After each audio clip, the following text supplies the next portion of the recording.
ఈ రోజు నుంచి ఎన్నో సంవత్సరాల నుంచి పరిపాలన సాగుతున్నటువంటి హైదరాబాద్ నుంచి పరిపాలనని అమరావతిలో వెలగపూడి కేంద్రంగా ఈ రోజు నుంచి పరిపూర్ణంగా పరిపాలన జరిపేందుకు ఇక్కడ నుంచి ఎంప్లాయీస్ అందరూ తరలి వెళుతున్నారు. ముఖ్యమంత్రి గారైతే ఇంతకు ముందే తరలి వెళ్ళి అక్కడే క్యాంప్ ఆఫీస్లో ఉంటూ ఉన్నారు. సరే, రాష్ట్రం విడిపోయిన తర్వాత ఒక మంచి రాజధాని కావాలని, ఆ రాజధానిలో మన పరిపాలన జరగాలని అందరం కోరుకుంటాం. అలా జరగాలి కూడా. మేము కూడా రాజధాని అక్కడికి తరలిపోవడానికి వ్యతిరేకం కాదు. అక్కడ శాసనసభ సెక్రటేరియట్ అంతా కూడా నిర్ణయించిన రాజధాని ప్రాంతంలో ఉండాలని మనస్ఫూర్తిగా కోరుకుంటున్నాం. కానీ ఇప్పుడు జరుగుతున్నటువంటి విధానం చాలా దురదృష్టకరంగా ఉన్నది.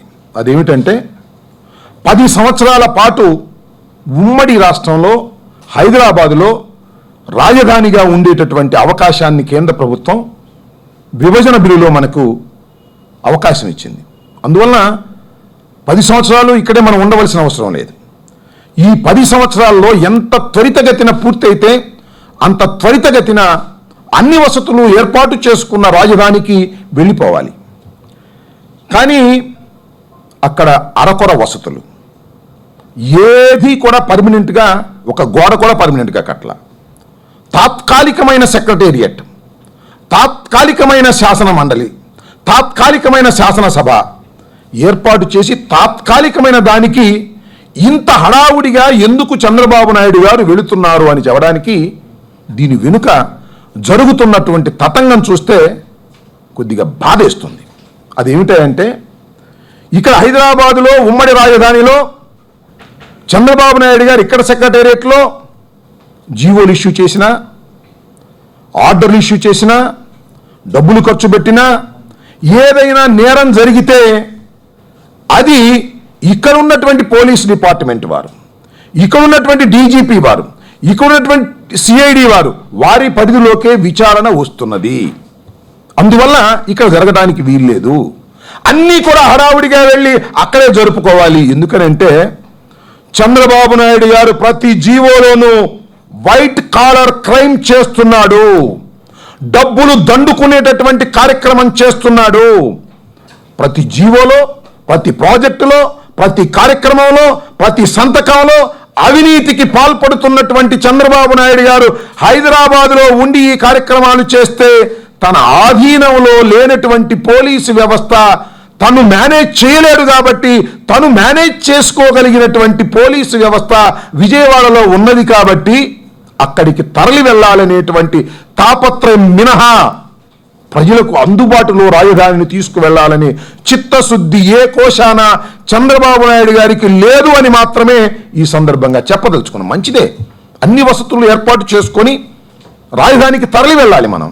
నేను అడుగుతా ఉన్నా, చంద్రబాబు నాయుడు గారు, ఈ రాష్ట్రం చీలిపోయి 2.5 సంవత్సరాలై 3వ సంవత్సరంలోకి రాబోతున్నాం. ఏమేం చేశారండి అక్కడ? ఒక్క పర్మనెంట్ కట్టడాన్ని కట్టారా? సింగపూర్ వాళ్ళ మీద, జపాన్ వాళ్ళ మీద, చైనా వాళ్ళ మీద, మలేషియా వాళ్ళ మీద, ఇతర దేశస్తుల మీద ఆధారపడి మన స్వదేశస్థంలో ఉన్నటువంటి వారిని ఎవ్వరిని నమ్మక మీరింతవరకు ఒక్క కట్టడాన్ని కూడా కట్టలేని దౌర్భాగ్యమైన పరిస్థితుల్లో ఎందుకున్నారు? నేను అడుగుతా ఉన్నా.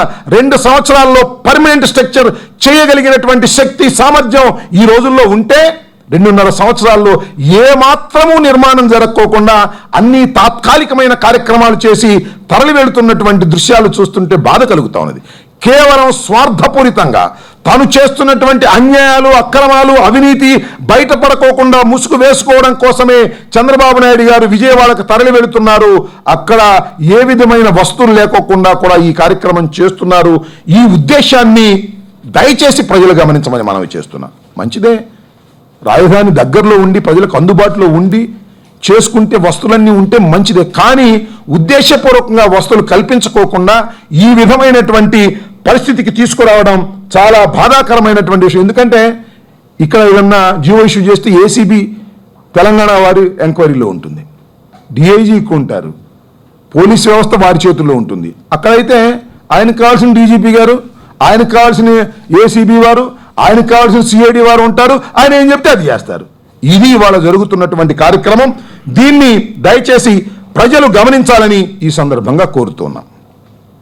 రెండో అంశం ఏమిటంటే చాలా దురదృష్టకరమైనటువంటి అంశం.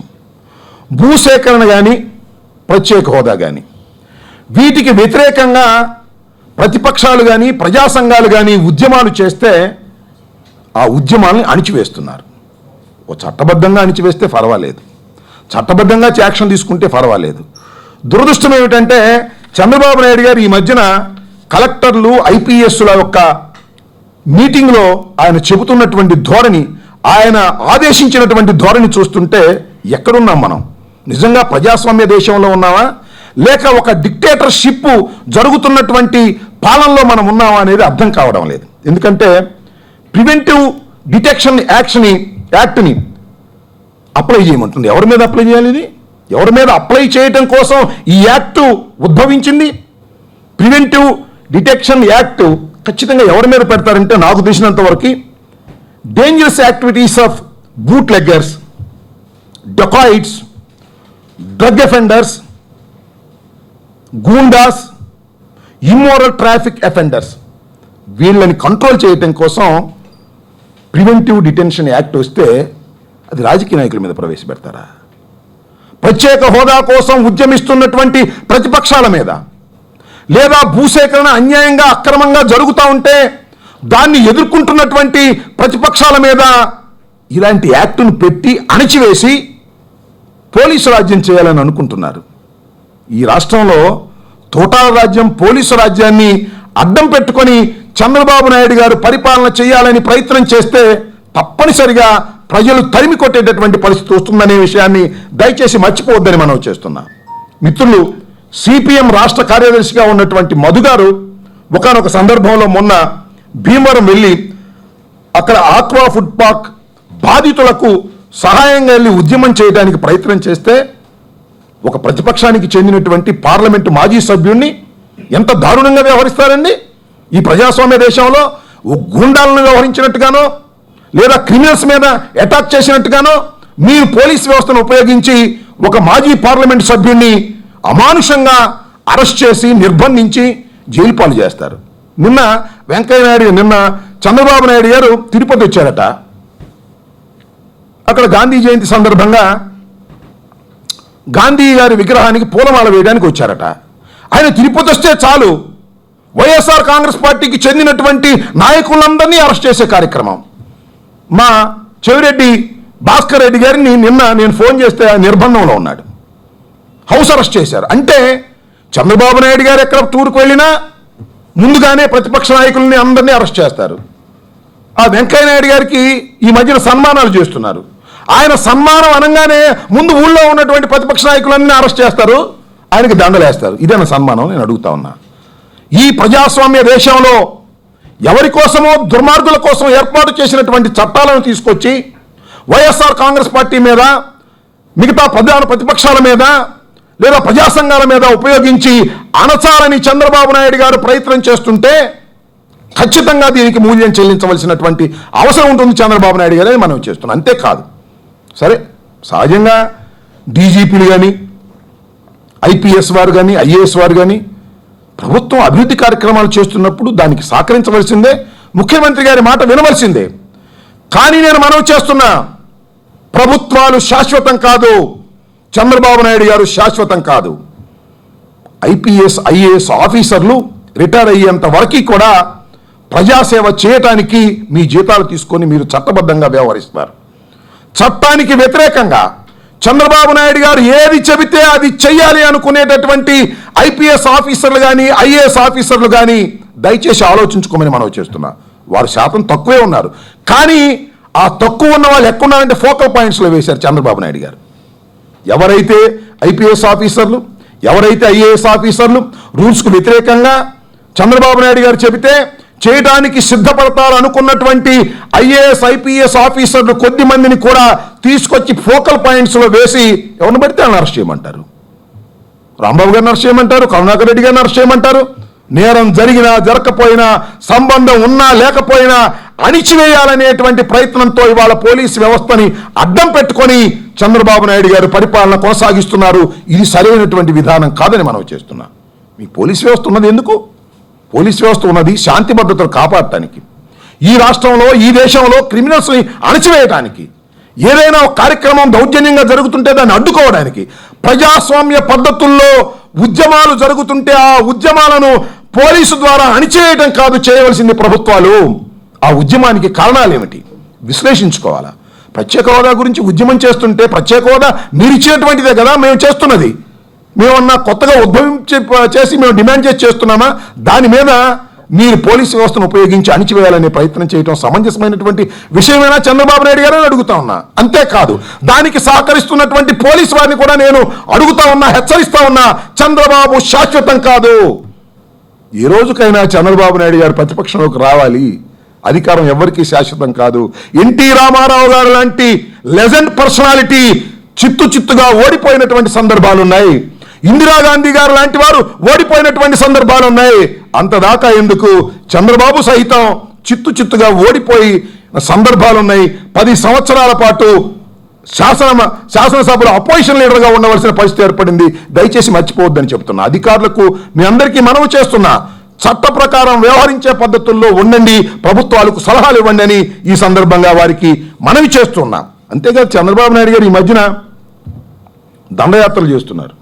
ఎవరి మీద పడితే వారి మీద దండయాత్ర, ప్రధాన ప్రతిపక్షం మీద పోలీసు వ్యవస్థను ఉపయోగించి దండయాత్రలు చేస్తున్నారు. చిత్రమైన విషయం ఏంటంటే, నేను పేపర్లో చూసి ఆశ్చర్యపోయా. చంద్రబాబు నాయుడు గారు దోమల మీద దండయాత్ర చేస్తున్నారట. ఏమిటి అన్యాయం నాకు అర్థం కాల. దోమల మీద దండయాత్ర. దండయాత్ర అనే పదాన్ని ఒక్కసారి చంద్రబాబు నాయుడు గారు చరిత్రలో చదువుకోండి. దండయాత్ర అంటే ఎంత బలీయమైనది. ఆఫ్టర్ ఆల్ దోమల్ని చంపడానికి దండయాత్రల ప్రభుత్వాలు. పనికి మాలిన ప్రభుత్వం కాకపోతే ఏమిటి అడుగుతా ఉన్నా. మందు కొడితే చచ్చిపోయే దోమలు. మీరు ఖచ్చితంగా కమిషన్ తీసుకోకుండా స్వచ్ఛమైనటువంటి మందు కొడితే దోమలు చస్తాయి. దోమలు మన కుడుతుంటే అలా కొడితే చస్తాయి. దాని మీద దండయాత్రలా ఏం పోయే కాలం వచ్చింది ఈ ప్రభుత్వానికి అని అడుగుతా ఉన్నా. చేయవలసినవి చెయ్యండి మీరు, అంతే తప్ప దోమల మీద దండయాత్రలు, ప్రభుత్వం తరపు నుంచి ప్రతిపక్షాల మీద పీడీ యాక్ట్లు పెట్టి అణచాలని ప్రయత్నం చేయకండి. నాకు ఎవరో కథ చెప్పారు దోమల గురించి. పిల్లదోమ తల్లిదోమని అడుగుతుందట, అమ్మ ఏమిటమ్మా చంద్రబాబు నాయుడు గారి ప్రభుత్వం మన మీద దండయాత్ర చేస్తుంది, మన సర్వనాశనం చేయాలని ప్రయత్నం చేస్తుంది, ఎందుకనమ్మా అని అడిగిందంట పిల్లదోమ తల్లిదోమని. తల్లిదోమ సమాధానం చెప్పిందట, అమ్మ ఏమీ లేదమ్మా, మనం ప్రజలు నిద్రపోతున్నప్పుడు రక్తాన్ని పీల్చుకొని తాగుతాము, దాని మీదే బ్రతుకుతాము. ఈ ప్రభుత్వాధినేత చంద్రబాబు నాయుడు గారు కూడా ప్రజల యొక్క రక్తాన్ని పీల్చుకొని బ్రతుకుతున్నాడు. ఆయనకి మనం కాంపిటేటర్స్ని, అందువల్ల మన చంపేస్తే ఆయన మొనోపొలి అయ్యి ఆయనే ప్రజల రక్తాన్ని పీల్చుకుని తాగి బతకొచ్చును, ఆయన కుమారుడైన లోకేష్ గారు అనే ఉద్దేశంతో మన సర్వనాశనం చేయాలని అనుకుంటున్నాడని తల్లిదోమ పిల్లదోమకు చెప్పిందట. అలా ఉంది వ్యవహారం. కాబట్టి చంద్రబాబు నాయుడు గారు దోమల మీద దండయాత్ర కాదు, అవినీతి మీద దండయాత్ర చేయండి. నిజంగా మీ మీద ఉపయోగించవలసింది prevention of corruption act. Chandrababu Naidu గారి మీద, ఈ ప్రభుత్వం మీద, మంత్రుల మీద, లోకేష్ మీద ప్రివెన్షన్ ఆఫ్ కరప్షన్ యాక్ట్ ని ఉపయోగించవలసిన పరిస్థితి ఇవాళ కాకపోయినా భవిష్యత్తులో వచ్చి తీరుతుంది. మీరు చేస్తున్నటువంటి కరప్షన్ విచ్చలవిడిగా జరుగుతున్నది.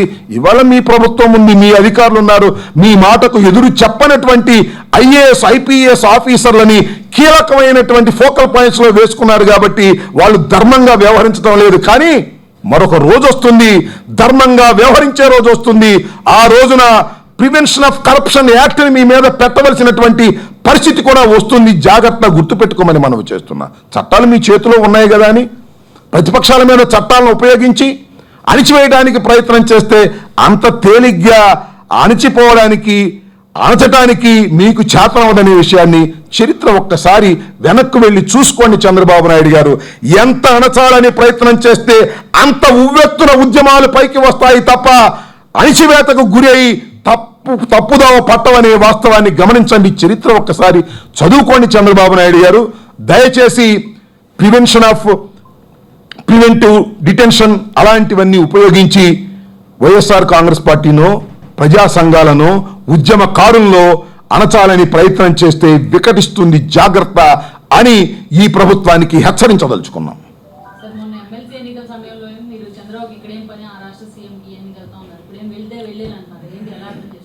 నేను అనేది చంద్రబాబు నాయుడు గారు ఇక్కడ ఏం పని ఎమ్మెల్సీ సందర్భంగా అనలేదు. చంద్రబాబు నాయుడు గారికి ఇక్కడ ఏం పని కొనడానికి 50 లక్షల రూపాయలు పెట్టి కొనడాన్ని తప్పన్నాను తప్ప చంద్రబాబు నాయుడు గారు ఉంటే తప్పని ఎందుకన్నా ఇంకొక మాట కూడా చెప్తున్నా. చంద్రబాబు నాయుడు గారు అధికారంలోకి వచ్చిన కొత్తలో మీరు పలికిన మాటలేమిటి? తెలుగుదేశం మళ్ళా అధికారంలోకి వచ్చేంత వరకు హైదరాబాద్లోనే ఉండి పరిపాలన చేస్తానని ప్రగల్భాలు పలకలేదా చంద్రబాబు నాయుడు గారు? ఏం మార్పు వచ్చింది? ఓటుకి నోట్ల కేసులో దొరికిపోయి కేసీఆర్కి తమకి మధ్యన వెంకయ్యనాయుడు గారు రాజీ చేస్తే పలాని సమయానికి హైదరాబాద్ ఖాళీ చేసి వెళ్ళకపోతే నీ మీద కేసు పెడతామని అన్న తర్వాతే కదా మీరంతా త్వరితగతిన వెళ్ళిపోవాలనే ప్రయత్నం చేస్తున్నా. అంతకుముందు ఎందుకు ప్రయత్నం చేయలేదనేది మా బాధ. రాజధాని కట్టడానికి 2.5 సంవత్సరాలు చాలదండి. చంద్రబాబు నాయుడు గారికి ఇచ్చినటువంటి అవకాశం 5 సంవత్సరాలు మాత్రమే, మర్చిపోవద్దు. 5 సంవత్సరాల తర్వాత వాళ్ళు ఎవరు ఎన్నికవుతారనేది వేరే అంశం. 5 సంవత్సరాల్లో 2.5 సంవత్సరాలు సగభాగం పాలన పూర్తయిన తర్వాత కూడా ఇంకా తాత్కాలిక రాజధాని అంటారేమిటి చంద్రబాబు నాయుడు గారు? పర్మనెంట్ రాజధాని కట్టలేకపోవడానికి నీ అసమర్థత కాదా అని అడుగుతా ఉన్నా. ఎందుకు కట్టలేకపోయారంటున్నా. 2.5 సంవత్సరాల వ్యవధి చిన్న వ్యవధి కాదు. ఎంత బ్రహ్మాండమైన కట్టడాలను కూడా కట్టగలిగిన టెక్నాలజీ 2.5 సంవత్సరాల్లో ఉన్నది. అయినా మీరు ఏమీ కట్టలేదు. శంకుస్థాపన రాయి వేశారు తప్ప అన్ని స్విచ్ ఛాలెంజ్లని అవని ఇవని ఇతర దేశాలకు దోచిపెట్టి దానిలోంచి కిక్ బ్యాక్స్ తీసుకునే కార్యక్రమం చేయబట్టే న్యాయస్థానాలు కూడా మీకు వ్యతిరేకంగా తీర్పునిచ్చినటువంటి విషయాన్ని మీరు మర్చిపోతున్నారు. ఇలా చూడగా మీ ఉద్దేశంలో ఆ రాజధాని నిర్మాణాన్ని చేసేటటువంటి ఆలోచన లేదు. అంతా తాత్కాలికంగా చేసి ఇక్కడి నుంచి అక్కడికి తరలి వెళ్ళిపోతున్నారు. వెళ్ళండి, తప్పు లేదు. మీరు వెళ్ళిపోవడానికి గల కారణం మాత్రం ప్రజలకు అందుబాటులో ఉండాలనే చిత్తశుద్ధి కాదు. మీ దోపిడీకి ఇక్కడ అడ్డంగా ఉంది కాబట్టి అక్కడికి వెళ్ళాలని మీరు అనుకుంటున్నారనేది మా అభియోగం. మేము ప్రజలకు చెప్పదలుచుకున్నది కూడా అదే. వెళ్ళకేం చేస్తారు ఉద్యోగులు? మెడ మీద కత్తి పెట్టి వెళ్తావా వెళ్ళవంటే వెళ్ళకేం చేస్తారు ఉద్యోగులు? వసతులు ఉన్నాయా? అక్కడ ఇంతమంది ఉద్యోగస్తులు వెళ్ళి అక్కడ నివాసం ఉండడానికి సాధ్యపడేటువంటి అంశమేనా? ఎక్కడ ఉన్నది? వెలగపూడి చుట్టుపక్కల నివాసయోగ్యమైనటువంటి గ్రామాలు కానీ నివాసయోగ్యమైనటువంటి భవనాలు కానీ ఉన్నాయా? గుంటూరు నుంచి విజయవాడ నుంచి వెళ్ళాలా అవసరం లేదా? ఇక్కడ నుంచి ఆర్టీసీ బస్సులు అక్కడికి వెళ్తారట, ఇక్కడ నుంచి ఆర్టీసీ బస్సులు అక్కడికి వెళ్తారు, అక్కడి నుంచి ఇక్కడికి వస్తారు. నేను అనేది పరిపాలన తప్పనిసరి అయినప్పుడు తప్పనిసరిగా చేసుకోవాలి. నేను తప్పంటలేదు. 10 సంవత్సరాల పాటు ఇక్కడ ఉమ్మడి రాజధానిలో పరిపాలన చేసుకునే అవకాశం ఉన్నప్పటికీ 2.5 సంవత్సరాల వ్యవధి పర్మనెంట్ బిల్డింగులు కట్టుకునే అవకాశం ఉన్నప్పటికీ పర్మనెంట్ బిల్డింగులు కట్టక, వసతులు ఏర్పాటు చేయక ఇక రాజధానిని వదిలిపెట్టి వెళ్ళవలసినటువంటి పరిస్థితి రావడానికి కారణం కేవలం చంద్రబాబు నాయుడు గారు చేస్తున్నటువంటి వైట్ కాలర్ క్రైమ్స్ని బయటపడుకోకుండా తప్పుకోవడానికి తన డీజీపీ, తన ఏసీబీ, తన సిఐడి వారితో రక్షించబడడానికి మాత్రమే చంద్రబాబు నాయుడు గారు, లోకేష్ గారు ఈ కార్యక్రమం చేస్తున్నారు తప్ప ప్రజల శ్రేయస్సు గురించి కాదనేది ప్రజలు గమనించాలని మేము చెబుతున్నాం. ఏంటది? అక్కడే ఉందిగా, మేమంతా అక్కడే ఉన్నాగా. వెళుతుంది తప్పనిసరిగా. మాకు అక్కడ గుంటూరులో కార్యాలయం ఉంది, విజయవాడలో కార్యాలయం ఉంది. అయితే మా ప్రధాన కార్యాలయం విజయవాడకి ఎప్పుడు వెళుతుంది అనేది ప్రశ్న. త్వరలోనే వెళ్తాం. అక్కడి నుంచే మా పార్టీ అక్కడ కార్యక్రమాలు చేపడతాం.